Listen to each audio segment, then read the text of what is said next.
Hello, friends. Happy Tuesday. I am here to support you in your vocal journey, whatever that looks like for you. I'm going to talk today about what a vocal coach can do for you. However, I'm also here for any other questions you may have. If you are wondering a certain thing about your specific practice and what I would say in that instance, if you want some guidance or feedback on how to practice, I'm here for you. Happy to do that.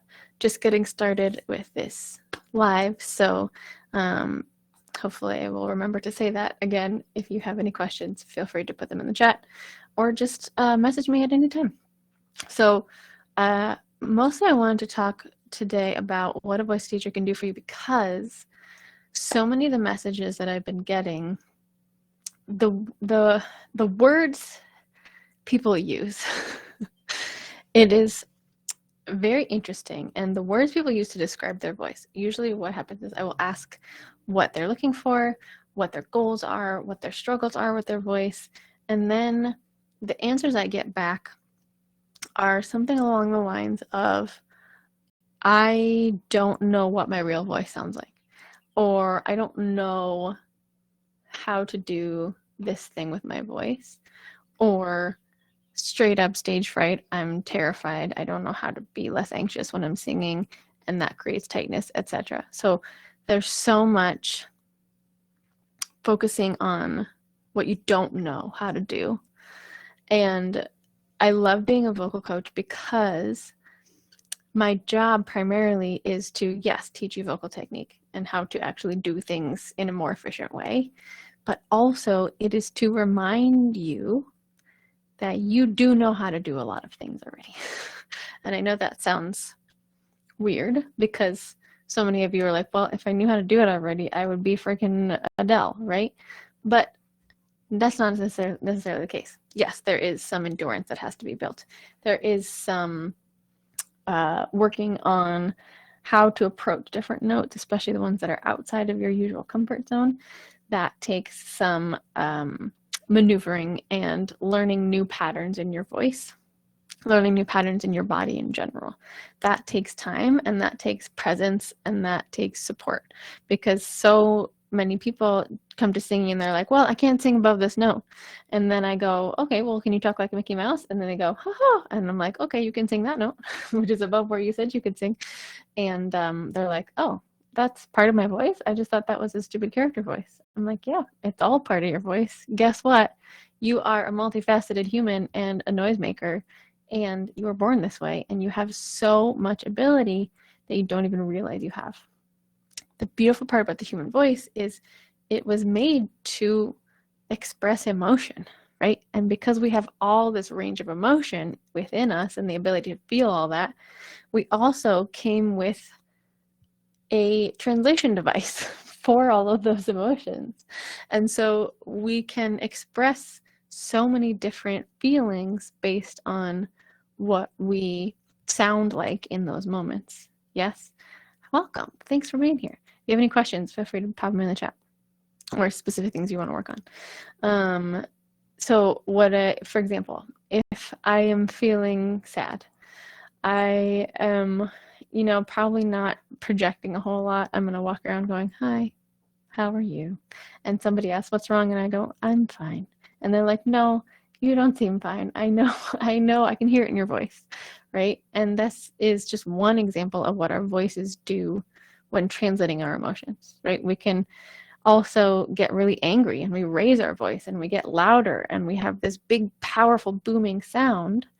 Whereas when we're singing, we don't think we can do that. Like, my voice is quiet, my voice is too weak, I don't know how to belt.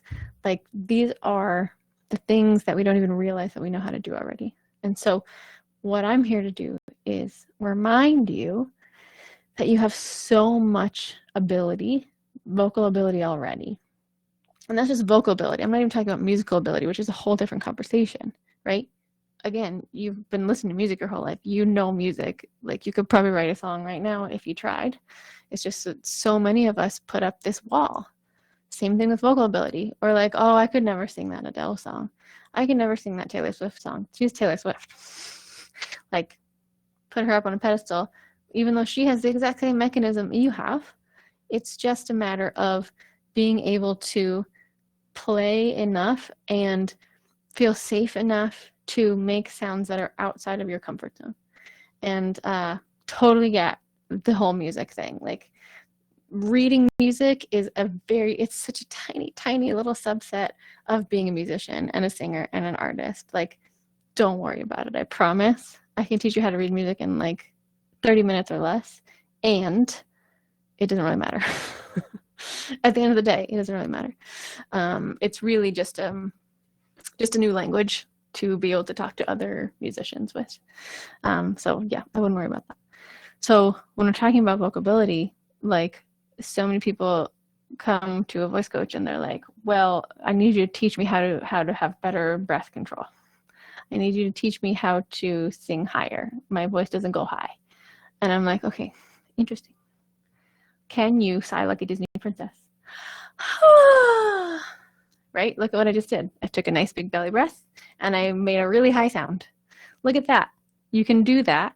It's just a matter of, for some reason, we allow ourselves to do it when we are making noises, when we are being a character, when we are speaking, when we are in every other conceivable situation other than singing a song. And it's kind of ridiculous what our society has done to us, because we now believe only the best, most talented, most natural born singers can be singers, and the only ones that are worth listening to are the ones that are winning Grammys and on TV and stuff. However, you can make all those sounds. Like, do you ever imitate the radio? Do you ever just mess around and imitate other people talking? You can do all of those things as well. Hey, Kev, welcome. So I believe wholeheartedly that 90% of the population is a better singer than they think they are. I fully believe that. And this is why, because we have been trained by television and the music industry to put all of these people on a pedestal.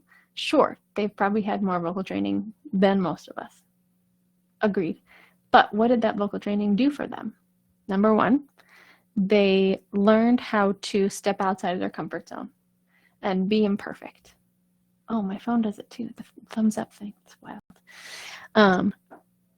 This is the number one skill that I have to remind people that they can do, is be imperfect, right? We talk about this in like that first couple lessons usually. Like, my homework for them is to, number one, go around and talk like a character, like SpongeBob or Mickey Mouse or something, or Disney princess. Number two, make sure you are not letting your need to be perfect and right all the time take over your ability to do something different than what you're used to. So when we're talking about playing outside your comfort zone, it really does take effort and presence to quiet that little voice that says you're doing it wrong, this is not you, this is not okay, because that's a lie. And you step into a new character and you say, oh, okay, I'm exploring this other part of my voice that Sarah doesn't use. But maybe if Sarah were playing a character named Frederick, I don't know, then maybe Frederick could sing nice and low. You know, Sarah doesn't usually sing low because Sarah's a soprano. However, maybe Frederick can talk like this and sing like this, and it's really comfortable for Frederick, right? That's usually the opposite direction, where I have to tell people to talk like Mickey Mouse or SpongeBob or something, because SpongeBob can go all the way up here, right? And it's not a problem for SpongeBob, because SpongeBob is a character made up in your head, whereas Sarah is a real person and people are judging her, right? This is what goes on in our minds because of like the video I made yesterday about your brain is always only looking out for things that it knows to compare something to, right? So it has all these experiences and all this data, But if it comes across something new, it automatically says danger, danger, danger, red alert, because I don't know what to categorize this as. I don't know if it's safe or not. And that equals you being scared to take a little toe and step outside your comfort zone with your voice. So most of the time I have to, number one, remind people that they are safe and have them remind themselves that they are safe, because that is the most important thing. Doesn't matter what I say. But if they're sitting in front of me and there's some nerves happening, it can be helpful to remind them, like, hey, I'm not judging anything you do. I'm here for all of the weird sounds. Let's do it. Let's do it together, Number two, you have to remind yourself that you're safe. So I usually say, let's give ourselves a nice little hug. Let's remind yourself and your body especially that you are safe, to be a little louder, to sing a little higher, to make some quote unquote ugly and weird noises that your usual self would not allow, because it's so worried about impressing people and being right and perfect all the time. Totally, yes. Oh my God, teenagers are gremlin factories, right? Like every aspect of their life is looking at the world and seeing how they don't fit in. And so the gremlin is really strong as a teenager. So it makes total sense that you'd feel that way. Yeah, my vocal coach tried so hard to get me comfortable with making mistakes. But when you're a teenager, that is almost impossible. And so I do what I can with teenagers in this respect. I try and explain the neurology as much as I can to them so they can realize that it's just their biology trying to keep them safe. And we really double down on this gremlin idea, because if the gremlin is saying you're not good enough and you shouldn't make weird sounds and you shouldn't be outside your comfort zone because it's uncool and people will not like you, oh, okay, maybe that gremlin is something I don't need to listen to. And that is much easier to see as opposed to somebody just telling you, like, it's okay to make mistakes, but everything inside of you is going, no, no, no, it's not. It feels very scary, right? Because you haven't reminded yourself that you are safe, because you haven't separated from that gremlin voice, and the gremlin voice is driving the bus. And so if you can get really good at separating yourself from that gremlin voice, and that requires you giving that gremlin its own character so that you can say, this is not me, in your mind, do that. That's what I do with everybody, teenager or not, because adults, we got some gremlins too. Usually that came about during our teenage years, and they're very strong and very stuck in their ways, and they always come back. They're never going to go away for good. However, what we can do is learn to participate with them in a different way. Yes, and this is what I mean by when I say I just am a support system for you, realizing that you already know how to do so many of these things, and your instincts have probably been shut down over the years, maybe since you were a teenager, and your instincts have been, closed off because somebody told you that you shouldn't sing, or that you shouldn't sing that high, or that you don't have a good tone, or you should just stop, or I have a headache, stop singing. It just, we believe so many things. We believe way too many things from the outside world, and we don't ever look at it. And so this is the work that I do. This is why I'm not a normal vocal coach, because yes, I do the warm-ups and I do the technique and I do the weird noise making things, and we talk about how to hit that one note that you're looking for. But the reason underneath that stuff is usually because of something very deeply ingrained in your nervous system. It is based in unsafety. Why you keep trying to hit that high note and it just comes out squeezed. That is so often not because you don't know how to hit the note, because you could probably hit it in the shower or in the car when nobody's watching, but in front of me or in front of anybody else, the stakes are higher, right? And so your brain and your nervous system is on high alert. And so your body literally works differently when you're in that state instead of a calm, relaxed state. And so we have to learn that this is not that I am a failure, right? Just because I can't sing that note in front of somebody else, it doesn't mean I'm a bad singer. I know I can hit that note. It's just, am I feeling safe enough? And am I in a state of safety enough that I can allow myself to open up enough? So much of singing is opening, you guys. Adults especially, we spend so much time closing and tightening and clenching in our body.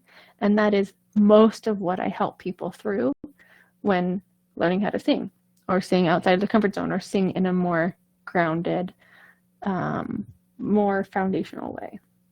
And so much of what I'm doing is just helping you peel back those layers of saran wrap, the protective layer of plastic that we've put on ourselves as singers for so many freaking years. And we together find that safety.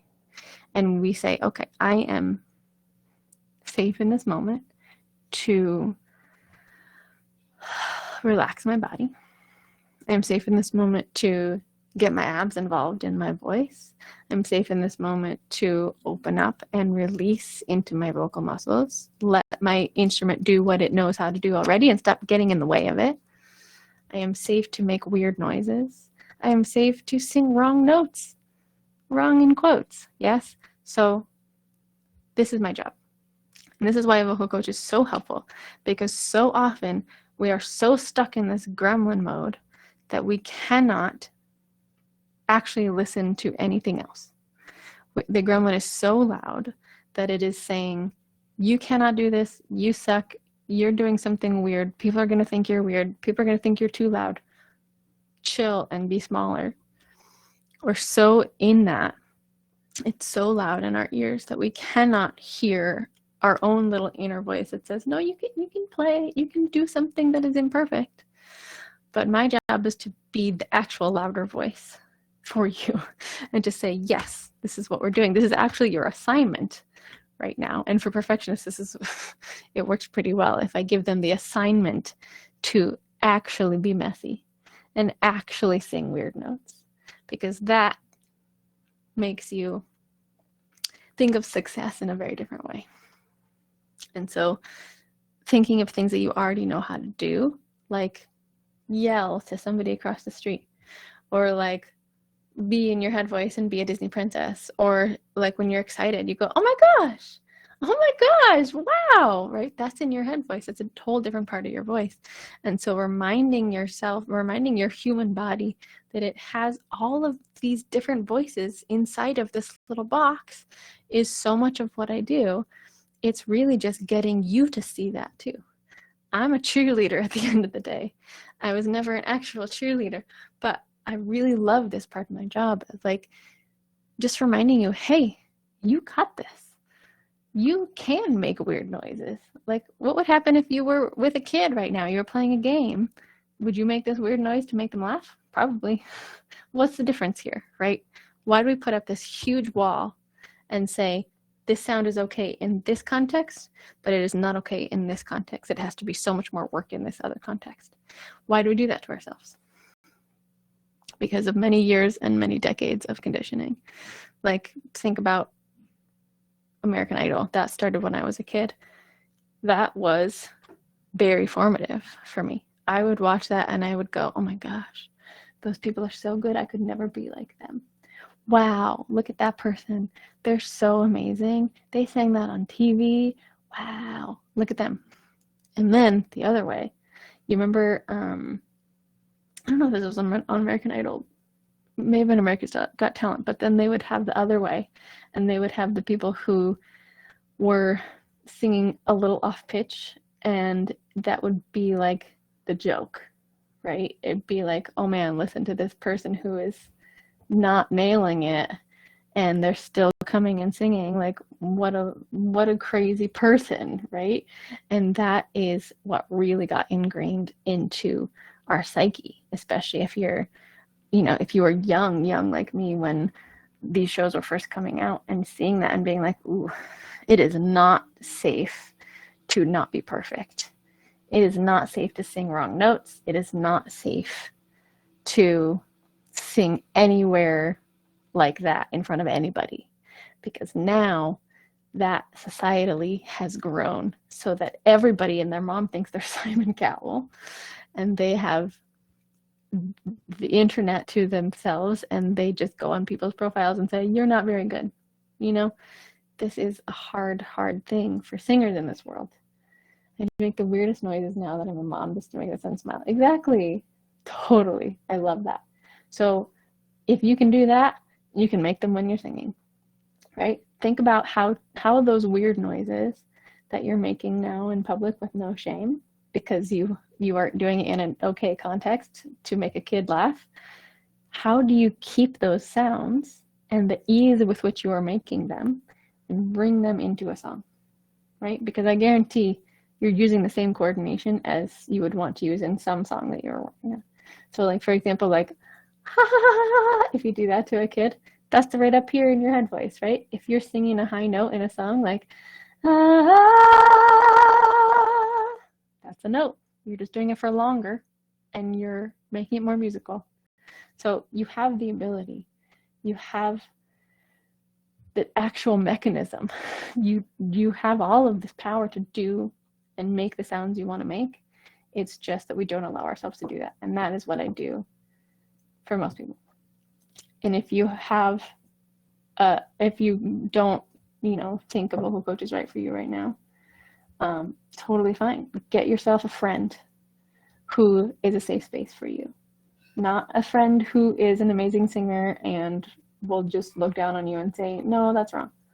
That's not the friend you want. You want the friend who is maybe not a singer, and they're just going to say, yes, keep doing that, because I know that was outside of your comfort zone, and I'm so proud of you for doing that. You rock, right?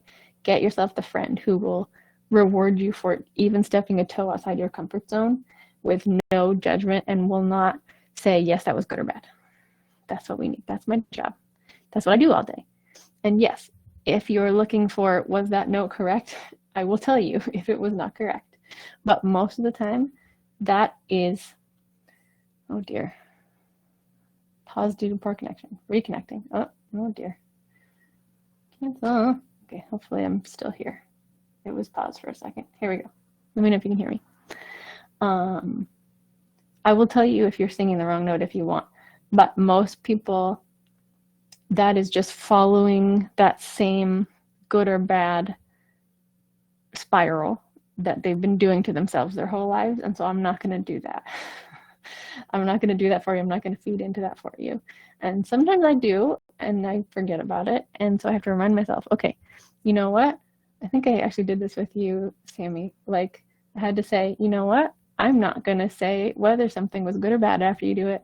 All I'm going to do is ask you, how did that go for you? What did you feel? Was the sound what you intended it to be? Because that's all that matters. How safe and open and free did you feel when you were singing that? Because guess what? That feeling leads to the on-pitchness that you are actually looking for. I know. Crazy. Mind-blowing. So many of us are perfectionists so much that we think if we hold on tight and tighter and tighter and tighter, that's what's going to get us to being on pitch and singing perfectly. But it's actually the opposite, because our beautiful vocal mechanism, again, this is the topic of today. You already know how to do it. Your beautiful vocal mechanism, your instrument, knows how to make a sound, right? Probably most of you know how to match pitch. That's a statistic, right? And I just have seen it in my vocal lessons. People that come to vocal lessons, most of them know how to match pitch already. If you don't, cool, let's work on it. It'll take you a month or two to get to that place. However, most of you know how to imitate a sound, at least, right? We've been doing it our whole lives. We are imitators as animals. That's what we do. And so just give yourself the ability to let go a little, let your instrument do its thing on its own, and stop not trusting yourself and say, okay, I'm going to let go a little. I'm going to take my hands off the wheel a little. I'm going to make a sound, and I'm going to see what happens. It's just an experiment, right? This is the whole idea. We're just experimenting. It's like we're scientists, right? That's really what we are. We're muscle training and we're brain training. And so we have to make an experiment, and we say, okay, what if I tried to imitate that sound? What if I tried to imitate that note that Adele is singing? Okay, let's try it. What does her body look like she's doing? Okay, maybe she's taking a nice deep breath. Maybe she's engaging from her core, and then this big sound comes out. Let's try that. Okay, I tried it. It was a little clunky. Good information. We take that evidence and we try it again, right? Science is just iteration of things until you get the thing that you're looking for. I'm so glad, Tammy. That's awesome. Hi, Mel. Welcome. I think the average person thinks singing is for professionals or that they sound awful because everything's been monetized, and the things that are all part of us, exactly, it's all been monetized. It's all been put in front of judges, whereas who needs that, right? Like nothing, not everything needs to be judged, right? Especially art. Exactly. We aren't taught to sing, and that singing is foundationally the same as talking and chatting. Exactly. I'm so glad. So yeah, this is what I'm saying. That's all I have to say. You already know how to do this. You may not know how to do all of it, but you know how to do way more than you think you do. And I'm here for the rest. I'm here to support you in reminding you that yes, you can make that sound. We're just pulling it from one context into the singing context. We are pulling the care and the ease and the bravery that you have in making sounds, in using your whole voice and the whole rest of your life, and pulling it into the singing context. So for example, the one I used earlier was like, oh my gosh, right? Oh, hey, I can do that in a song. Ah, those are the same notes. So we're just reminding ourselves that you are created to be a noise-making machine. So the fact that you feel like you can't sing high notes, it's only a matter of either brain training or muscle training. And usually it's a combination. Most of the time it has to do with how safe you're feeling, what your nervous system is doing along with you, what it's trying to keep you safe from, and how can we find a way to safety so that you can go through safety into allowing. That's where we're going.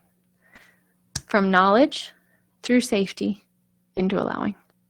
This is what we do in Vocal Magic. This is my whole every day. And I love it so much because guess what? It's not just like, hey, do this to mix better. I love those. Those are so awesome. They're so fun. And so many teachers are so good at it. But I cannot know what I know about the nervous system and not bring it into all of my voice lessons. This is what makes me different. This is what I love to talk about. It's what's changed my life as a singer. Knowing myself and my nervous system so much has made it so much easier to hop on a stage and say, yes, I can sing that. Yes, I can sing even though I'm nervous. Yes, I can sing even though I'm shaky and sweaty. And I know that it's just my biology and it's not something that I'm going to let derail me because I've had a lot of practice. And you can start practicing even without a vocal coach. Guess what? You can do this work on your own. You can be your own person that says, okay, I'm going to notice what's happening. I'm going to separate from that gremlin voice. I'm going to find my own safety, and I'm going to allow. And that is the key to 85 to 95% of your vocal issues. That may be exaggeration, but I honestly don't think it is. Honestly, I do this every day, and it is true. So many of us just got to get the heck out of our own way. And that is where you find the sound that you're looking for. Yes, we have to remind ourselves a couple different bodily patterns, right? So many of us have to remember that we have abs and that we can use them for singing. It doesn't all have to just come from here. So that's one of the first lessons we do also. We work on belly breathing so that we can find the full abdominal engagement so that we can use that underneath the sound that you're wanting to make. But if we don't talk about the nervous system at the same time as this, I would be doing you a disservice. If we don't talk about the mind and what you're saying to yourself at the same time as this, I would not be helping you as much as I possibly could. So I ask you a lot of deep questions. You don't have to answer them all, but I want you to think about them all for yourself because that's where the work is. I want my ultimate goal. I have many goals, but my ultimate goal is I see a person for maybe a year, and then they get so good at anticipating what I would say to them that now they have become their own vocal coach in their head. That is my goal. And now they can find all these different colors of their voice and pull them from the speaking world into the singing world. Now they can pretend to be a character on stage and not feel embarrassed because they are being outside of their usual comfort zone as a real person. They're able to be in all registers and all ranges of their voice. Also, another big part of that, and I have to go soon, is not overdoing and not over pushing outside of your range. Yes, so many of us, that's a huge problem too.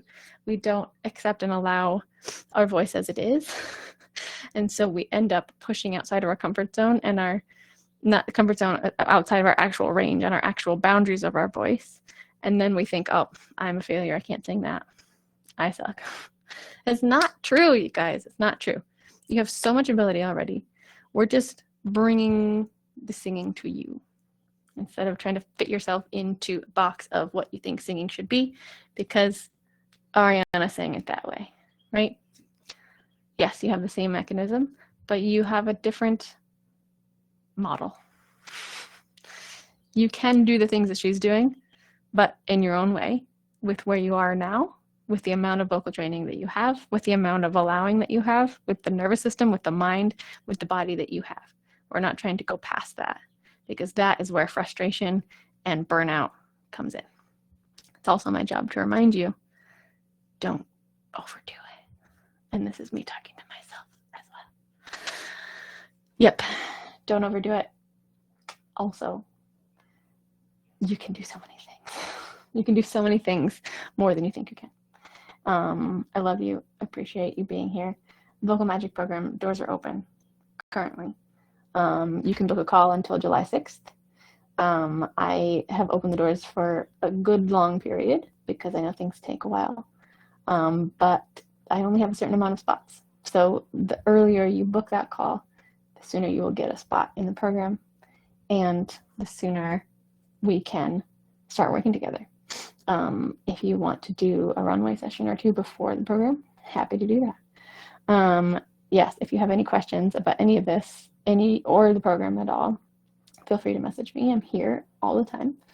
I am open to, talking to anybody. If you feel like, oh, I haven't had any vocal training, fine, great, let's talk, let's chat. But the only way into the vocal magic program is to chat with me. So you got to do that first. If you're scared, I promise I'm not scary. I love making stupid jokes and silly metaphors, and I can't wait to talk to you, and I can't wait to hear your voice. So go put some time on my calendar, please, because I want to see you and I want to hear your voice. And this program is looking like I'm only going to be able to do it once a year now with the schedule that I'm creating for myself. I love this program so much. It is like nothing else you'll ever experience. I promise you. It is a commitment. I will admit that. It is a 6-month program. It is for people who want to double down and get to the places they want to go with their voice in this next year. It's a 6-month program. So you got to be willing to stick with me for 6 months. And that's what the call is about, just to make sure you're good with me, being a vocal coach for 6 months. But we'll talk, we'll chat about your goals and where you have been and where you're going. You'll sing a little bit, and then we'll talk about if vocal magic is the perfect thing to help you get where you want to go. If you have any questions, I'm here. And just make sure to book your call by July 6th, because that is the last day to have your call booked. And then I'll do another week or two of calls after that, probably. No, just a week after that, because then we start the program on July 18th. So get your butt in there, because I want to see you and I want to talk to you. If you have been wondering how to work with me, this is the way. I don't have a lot of private spots that open up every year.